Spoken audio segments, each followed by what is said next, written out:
This segment brought to you by Kansas Regenerative Medicine Center. Your stem cells, your health, your life. The March wind screams around us like a keening banshee. It wails through the night and shoves the sun toward the horizon in the morning. It seemingly scatters the stars. The dust in the barnyard obscures the horses, and even the cats scurry to hide. It is obvious why March was named for the Roman god of war.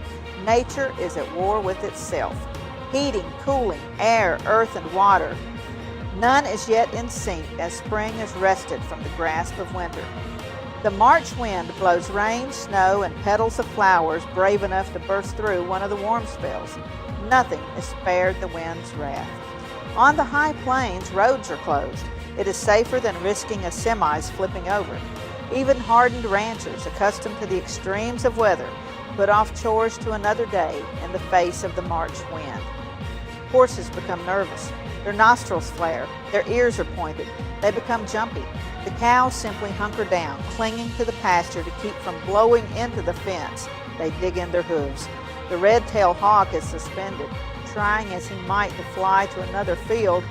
He eventually gives up, turns, and is swept away. March wind is like the stern schoolmaster hovering above your desk. You will change, you will, I will make you change. Yes, the March wind changes everything in its path. It rearranges the landscape.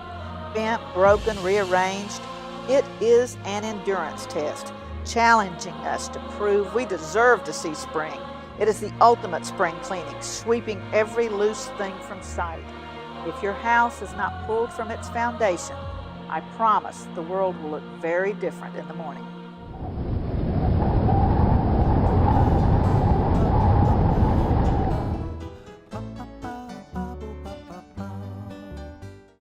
Valley Vet Supply is devoted to providing information and professional quality products at reasonable prices. ValleyVet.com, ValleyVet.com, Valley Vet Supply. I had this horse. It was a good horse, except when the wind was blowing above 30 miles an hour. Wind was blowing about 35, 40, and I saddled him up, rode him out to the end of the lane, and I thought, well, he's doing pretty good. And about 6 jumps later, I was laying on the ground and thinking, boy, my shoulders sure hurt. I kept waiting, and it didn't get better, and so I went to an orthopedic surgeon, and that showed that I had torn rotator cuff. And said, well, we'll have to do surgery. I farm and ranch by myself. This is not going to work out very well. I'd been sleeping in my recliner for about 2.5 years because it hurt too much to sleep in bed on my side. I'd heard about Kansas Regenerative Medicine Center on the radio. Gotten down there at 8 o'clock in the morning, and by 11:30 the procedure was all over. They just took some fat out of my side here and spun that down for about 45 minutes and then injected it in my shoulders, and I was on my way.